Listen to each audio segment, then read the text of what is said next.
2018년 쿠웨이트 정부는요. 이렇게 외설적인 책을 국민들이 읽게 할 수는 없습니다. 라며 이 책을 금서로 지정을 했습니다. 아니 사실 뭐 이슬람 율법이 조금 보수적이니까 네네. 좀 야하다 싶으면 바로 금서로 들어갈 것 같은데. 굉장히 의외입니다. 힌트는 의외로. 근데 사실 옛날이 아니라 요즘이라고 하면 외설적이라고 금서로 지정될 정도라고 하면 굉장히 수위가 좀 높지 않을까 하는 생각이.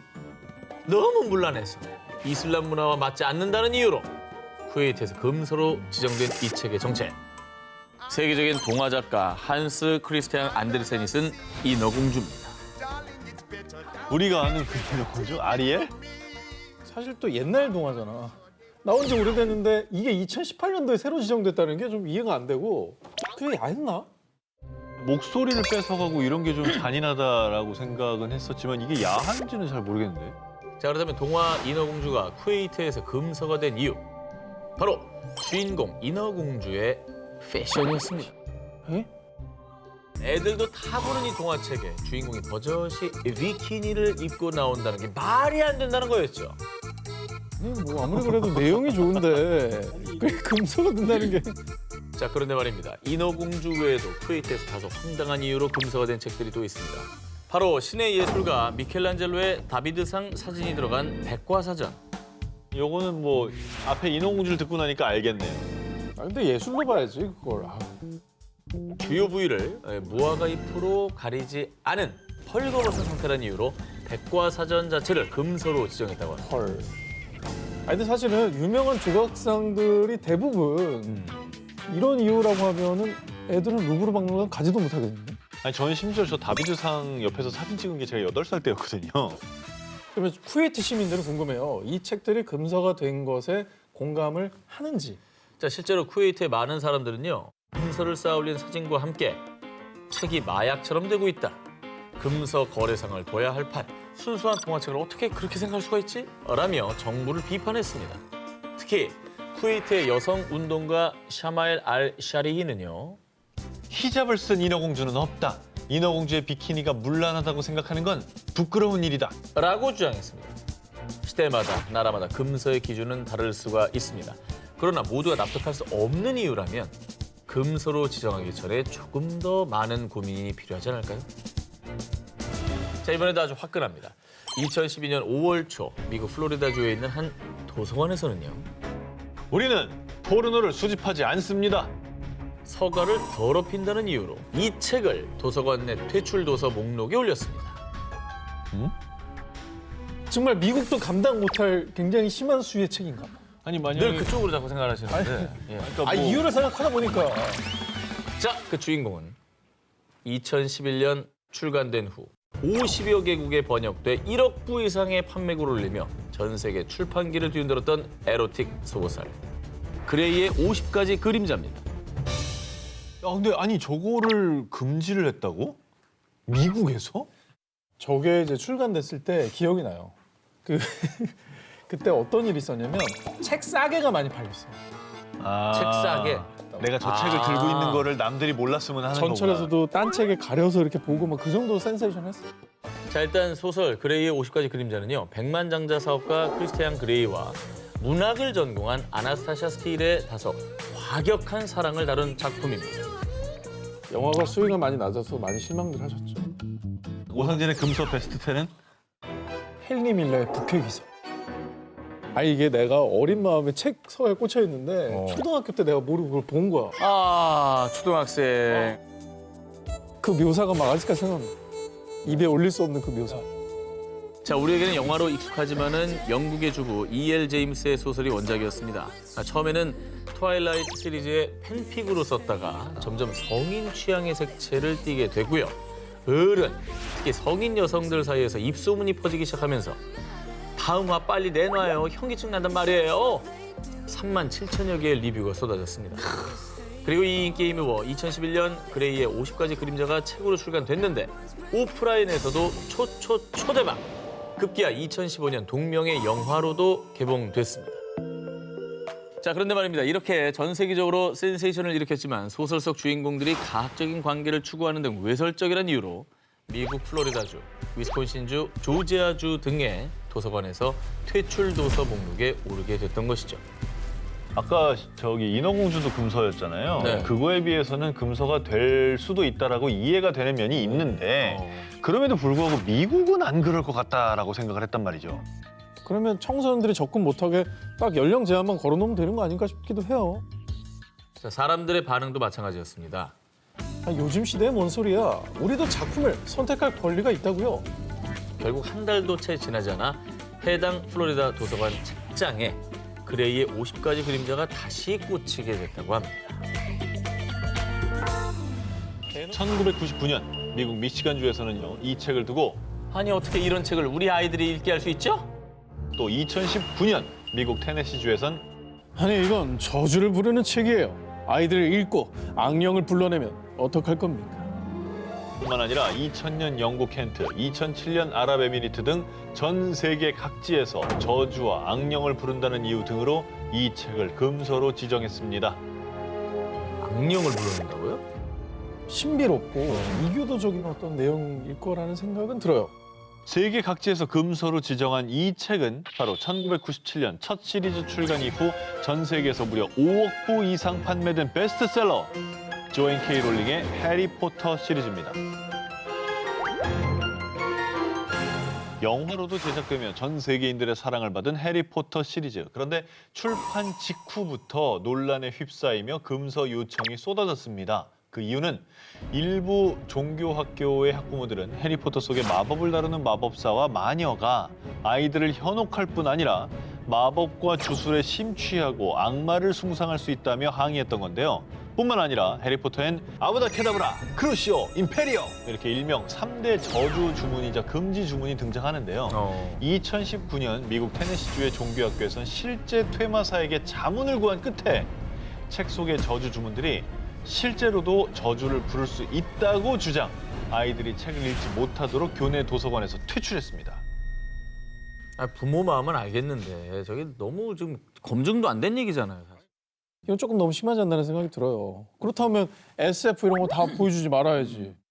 정말 아이러니하게도 세계적인 베스트셀러 해리포터 시리즈는요, 미국 도서관협회에서 가장 많은 금서 요청을 받은 책으로 선정. 2016년에 미국 시사주간지가 금서주간에 발표한 역대 대표 금서 10권에 선정되기도 했습니다. 작가 마음이 좀 어땠을까요? 저렇게 공들여 쓴 책인데 이렇게 금서 요청이 저렇게 많으면. 해리포터 시리즈의 작가 조앤 K 롤링은요, 네. 금서 목록에 오르는 일은 오히려 대단한 관심의 반영이라고 생각해요. 라며 쿨한 반응을 보였다고 합니다. 익스펙토 패트로눔. 제가 유령을 물리치는 수호신을 불러드리는 주문을 외쳐드렸으니까요. 여러분 모두 저주와 악령 걱정 없이 재밌게 독서하세요. 1782년 정조 6년 창덕궁 인정전에서는 서북 출신 천민 문인방에 대한 친국이 열렸습니다. 은밀히 군사를 일으켜 대궐을 침범하려 모의했습니다. 영모를 꿈꾼 천민, 그리고 그 배후에는 한 권의 책이 있습니다. 바로 조선의 미래를 예언한 금서, 정감록입니다. 좀 약간 예언하고 그런 거예요? 예언서예요. 예언서. 정도령이라는 사람이 세상을 구원할 거다. 이런 이제 예언서예요. 이것도 금서랑 금서 다 읽었네요, 그죠? 네. 금서만이야. 금서 매니아. 아니, 금서가 책을 아니에요. 많이 읽다 보면 네. 가다 보면 금서가 걸리는 거지. 이야. 가독을 하다 보니까. 정감록이 조선 왕조를 뒤흔든 문제작이었던 이유. 산천종기 입어 계룡산 정씨 800년 지지. 산천의 기운이 계룡산으로 들어오니 정씨가 800년간 도읍을 할 땅이로다. 여러분, 조선이 누구의 나라입니까? 태조 이성계가 세운 이씨 왕조 아닙니까? 그런데 이씨가 아닌 정씨가 이 조선 땅에 새로운 나라를 세운다. 정감록은 절대 해서는 안 될 금기된 예언을 한 겁니다. 아니 근데 이거는 뭐 당연해요. 왕조 국가 아닙니까? 그럼. 여기서 어떻게 보면 혁명이 일어나 다른 사람이 왕이 된다? 이거는 금서가 아닐 수 없겠다는 생각은 들어요. 저거 읽고만 역몰 꾀할 수도 있는 거니까. 새로운 왕조가 등장한다는 금기된 예언을 한 것도 모자라 정감록이 예언한 새 나라는 조선과는 전혀 다른 신분제가 없는 이상사회였습니다. 반상무서 예멸 사진 연후 세사가 초이 양반과 상놈의 구별이 없어지고 예법이 다 사라진 다음에야 새 세상을 만들 수 있다. 야, 정말 유토피아네. 저 당시 그거는 상상도 할 수 없는. 그 새로운 시대를 향한 예언과 백성들의 열망은 역사적인 민중봉기의 사상적 토대가 됐고요. 순조 11년의 홍경래난, 고종 31년 동학농민운동이 정감록과 함께했습니다. 당시 나라에서는 정감록을 금서로 지정하고 모조리 불태웠고요. 특히 이 책을 읽고 역모를 꾀한 자들에게는 자지를 토막치는 능지처사, 3대를 멸하는 형벌을 내렸다고 합니다. 지금까지 어쨌든 전해졌다는 건 많은 분들이 봤다는 얘기인데 예. 그러니까 언제부터 정감록이 조선에 퍼지기 시작한 거예요? 이게 사실 뭐 작자 미상이고 연대 미상입니다. 근데 정감록이 최초로 기록에 등장한 것은 영조 15년 승정원 일기 6월 9일 영조가 정감록에 대해 정감록은 도적들이 믿는 책이니 매우 교활하고 사악하다. 조선시대 중기에 이미 금서였던 정감록을 백성들이 많이 읽었던 것으로 추정할 수가 있는데요. 한글 필사본까지 대유행. 와. 정감록은 조선시대 비공식 베스트셀러였습니다.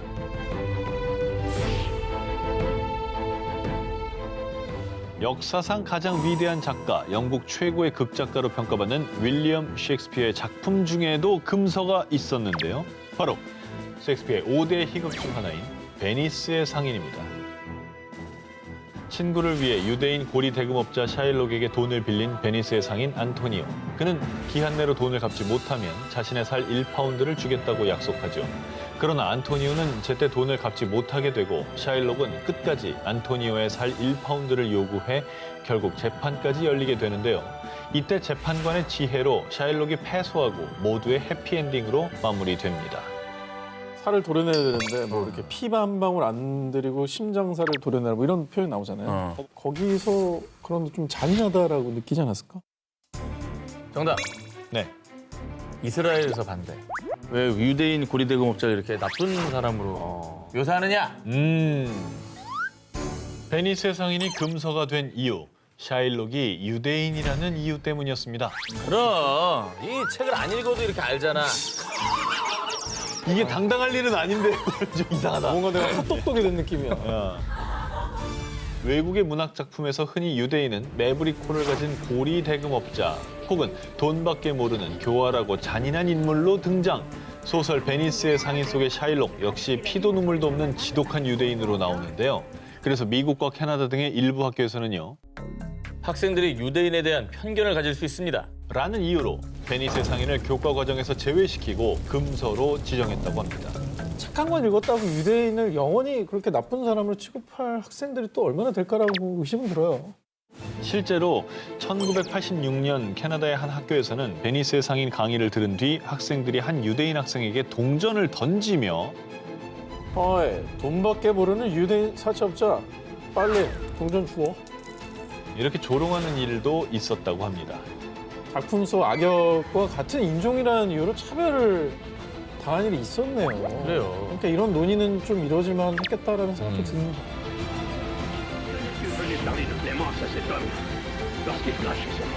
독일 최고의 문호인 괴테의 수작 1774년 발간된 이후 뮤지컬과 오페라, 연극 등으로도 재탄생되며 전 세계를 휩쓴 명작이죠.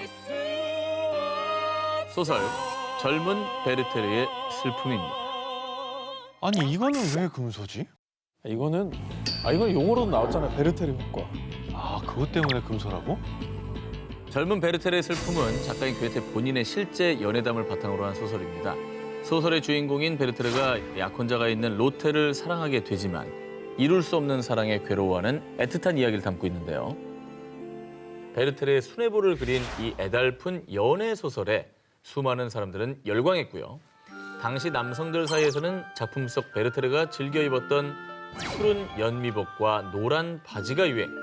독일을 넘어 유럽 전역에 베르테르 열풍을 일으켰습니다. 사실 명문장으로 가득합니다. 절절한 어떤 사랑을 표현한. 그러니까 베르테르가 로테를 너무나 사랑했다는 게 절절하게 느껴지고요. 그 마음이 막 너무 와 닿았었던 것 같아요. 맞아요. 네. 그런데 말입니다. 책이 발견되고 이듬해인 1775년 이 책은 금서로 지정이 됩니다. 이 아름다운 연애 소설이 금서가 된 이유 바로 이 구절에 힌트가 있습니다.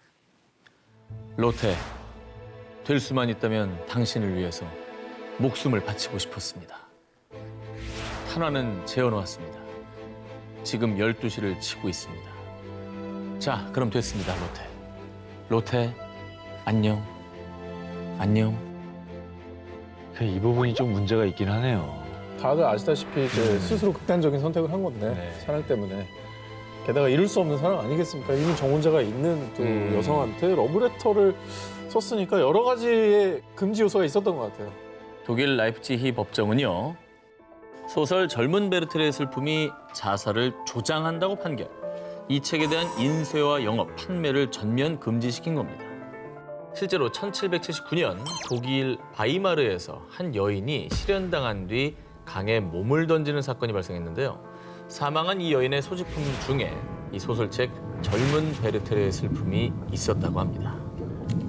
이제 과몰입의 부작용이 아닐까 생각이 들어요. 과몰입을 하면서 사랑을 이루지 못하는 자기 상황이랑 베르테르랑 동일시해버리는 거죠. 하지만 금서조치에도 불구하고 소설의 엄청난 인기는 식지 않았습니다. 젊은 베르테르의 슬픔은 독일 최초의 세계적인 베스트셀러에 등극.